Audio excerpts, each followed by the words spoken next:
Meanwhile, the people were waiting for Zechariah and wondering why he stayed so long in the temple. When he came out, he could not speak to them. They realized he had seen a vision in the temple, for he kept making signs to them, but remained unable to speak.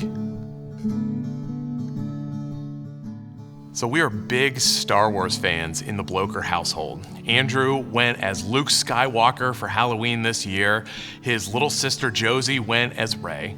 Now, I was first introduced to the galaxy of Star Wars in A New Hope, where Luke Skywalker, we meet him on a lonely, sandy planet, and he is invited into this epic cosmic battle between good and evil.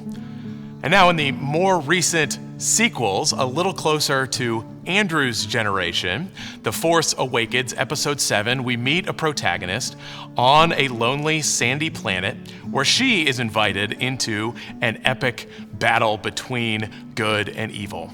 In both, the good ultimately prevails over the evil by destroying a giant round weapon that can destroy planets. We see very clear episodes in The Force Awakens from A New Hope.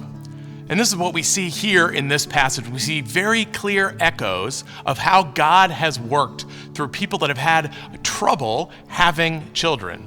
And that Zechariah would be well versed in the stories of Abraham and Isaac, of Jacob and Rachel, of Isaac and Rebekah.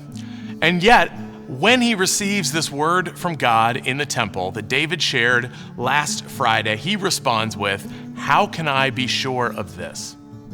In it, despite hearing stories of faithfulness, he responds with doubt, which we will see next Monday is the exact opposite response that we see from the perfect example of faithfulness in Mary.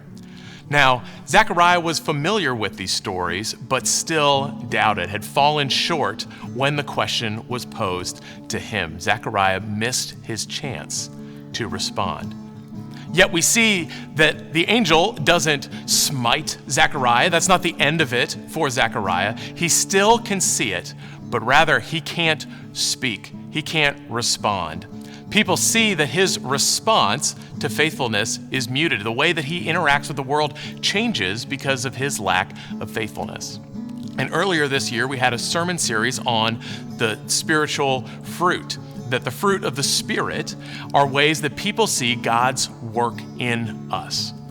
And so as we are in this season, I pray that we will be reminded again of the fruit of the Spirit, and that people would experience our faithfulness through how we respond to them and interact with the world. And lastly, that the story that we see in Zechariah, one that we probably often read over in the Nativity story, is one where God's grace is greater than Zechariah's failure. And in this season, God's grace is greater than our failures. You are loved. Go in peace. Amen.